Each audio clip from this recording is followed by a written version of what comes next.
Here's the problem I have with 1% better than yesterday mentality is that it doesn't take real life into account, and it sets you up to feel like a failure.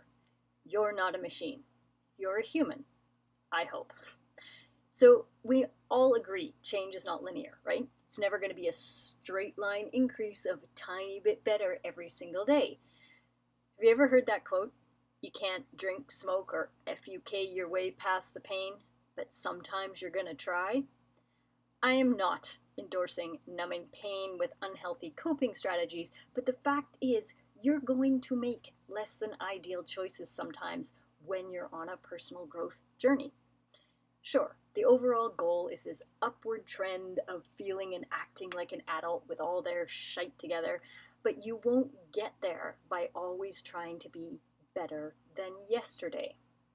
Okay, so you guys know I love equating what I learn about working with my horse to my own life.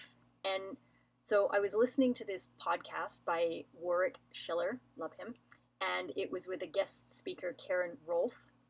And I was reminded of these two things. So, number one, work with the horse you have today. That's a Warwick Schiller thing. So the same applies to you. Work with the person you are today. How much energy and mental bandwidth do you have right now?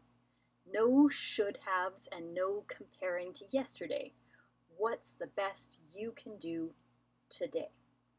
Now, this also relates to one of my favorite tools, the volume dial for life balance, and I will do a podcast episode on that. But let's keep this ball rolling. Number two, is what I'm asking of my horse fair, reasonable, and possible? And that was a Karen Rolfe thing. So add that in. Is what I am asking of myself fair, reasonable, and possible for who I am today, in this moment?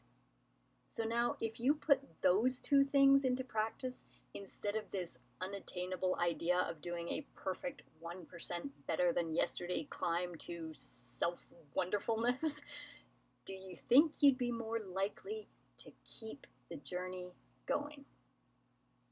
Let me know what you think.